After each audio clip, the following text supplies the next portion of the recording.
that, and just shooting him once or twice sends him running away. You can run into him a few times. There he is again.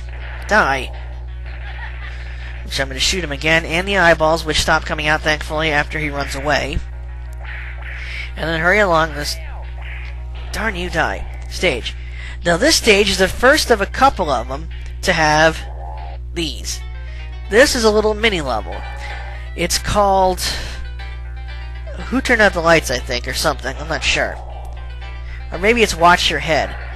Something like that. But it's a completely dark stage. All you can see is Jim's eyes, except when he runs into the lights there, which you'll see a little silhouette, his silhouette. And you see these red eyes glowing in the background, signifying something evil. You never really see what they look like, or what they are in the rest of the game. They might be those... At first I was thinking they were the little demon things from the second stage, what the heck. But they don't charge at you and make the biting noise. So I guess that's not them. So I don't think it's them. Now going through the exit brings you to the second part of the stage. The stage is divided into 5 parts. It's pretty fast. And it's just chock full of extra lives and plasma blasts and all sorts of stuff. But since I have 9 lives, the extra lives won't be here because I'm maxed out. And I just jump from light to light here. Die. It has sort of a old western bar feel. It's got that piano sound to it. It's pretty nice, really. And now here we're at the third part. Take out the glowing eye things. And with this part, at this gun here... Oh wait, no, that was in the first stage. I'm sorry. I got him confused. Okay, now here we are in part 4. Almost at the end. And this time, this part's pretty tricky. You kill that thing and you can see the sparkle. Thankfully, the hook still somehow sparkles in the dark. No idea how that works. But it does that, it sparkles, thankfully, and you're able to see it. And then you whip to it, and the one after it, and you can get going. And you get to the exit. Now here's the last part of the stage. It's just a straight path forward, killing these guys on the way, until you run into... that. A gigantic pair of eyes belonging to who knows what, that if you touch it, it's instant death. So, you gotta quick run back till you get above it, so you can get higher than it, and then jump over it, and then run for dear life to the exit. Which, thankfully, isn't that far away. And then with that done, we continue our chase of Professor Monkey with a head.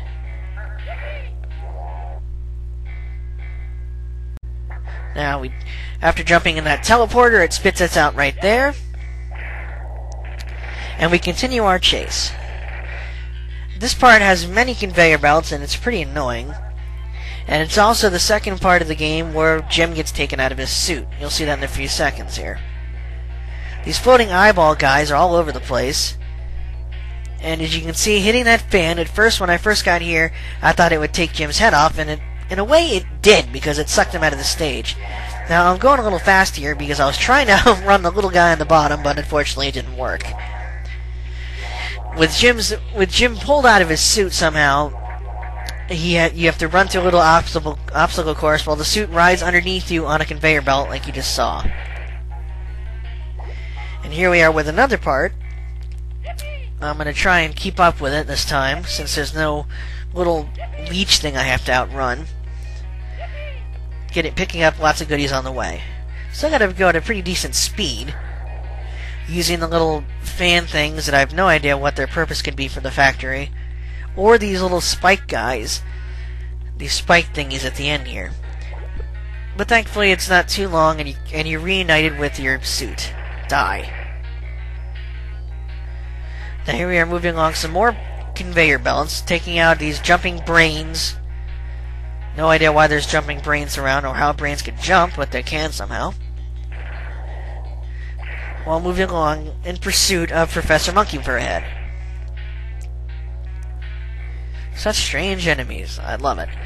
And now in this part, you'd think that if you killed those things while underneath them, the worms would hurt you, but they don't, thankfully. And here, you're not going to want to jump on that chain, but rather jump ahead of it and whip the hook. little trick they threw in there. It got me the first time, but it's not that hard to overcome. Then just continue along the way, and you can whip the brains, taking them out in one hit, or shoot them, your choice. If you go to whip them, you're going to want to wait until just after they jump, and they'll jump into your whip. Otherwise, the whip won't get low enough to hit them. Takes a bit of practice, but it's not that difficult. And finally, we're reunited with Professor Monkey with a Head. This time, it's really weird, because sometimes he goes away after you hit him once, and other times he sticks around and continues to throw stuff at you for a while after. And you just got to keep shooting and whipping him, either or. I do both sometimes, to get him to go away. Here he is again, and that time he went off pretty quick, thankfully. The faster he goes away, the faster you can continue with the level. Die, brain.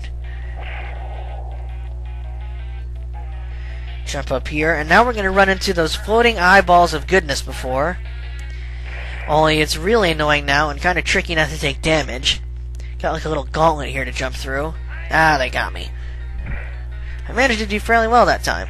But they're all going to come down here, and they're going to keep coming out of that thing no matter how many times you shoot them. And then you got a little floating green thing with its worms. And then a little ways ahead, you got Professor Monkey with a head.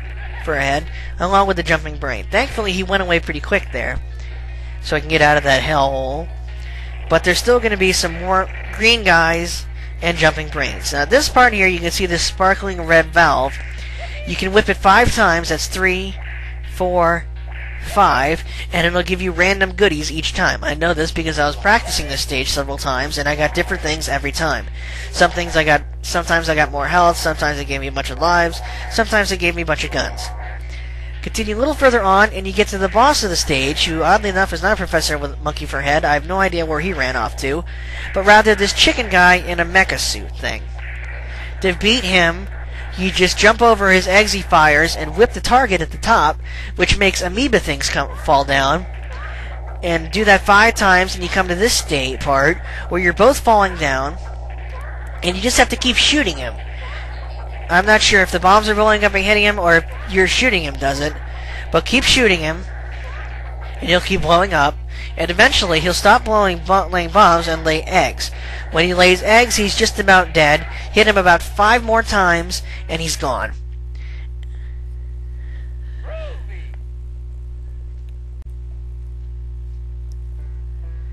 And now, Andy Asteroids once again. Get to sit back and relax.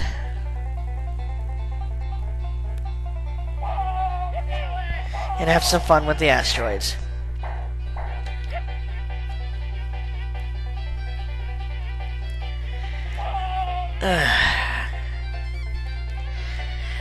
As I said, wow, that's a long string of them. Like I said before, the layout changes every time. As you can see, this time it's just giving a humongous barrage of blue spheres, making it easier to collect them. And this time it's blue instead of red. And it seems to be just one solid strip of blue each time, the little outlines there, instead of 3 lines right next to each other. But yeah, we just got through the longest level of the game, level 5, which oddly enough is the 5th level of the game.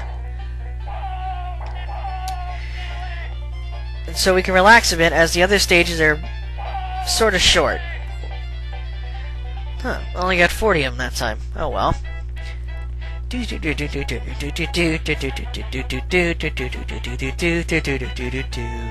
Bop. Yeah, I can't sing worth crap. Who cares? Groovy. And now we have a level I find really fun and a little tedious, for Pete's sake.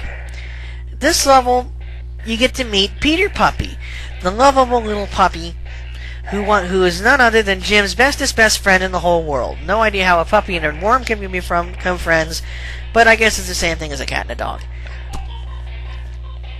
Now, this puppy is very friendly until you piss him off. If I were to let him fall into a hole here, or let him get wrapped up by that tentacle thing, he would turn into a mutant dog thing and beat the living snot out of me. So I'm going to try to avoid that at all times. This level is basically an escort mission.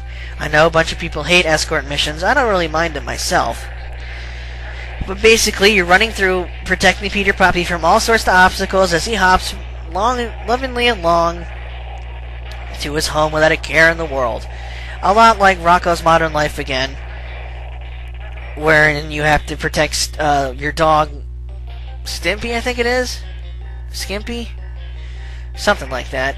I haven't seen that show in ages. You have to protect him as he just wanders along the level. Now these UFO guys function the same way the birds do.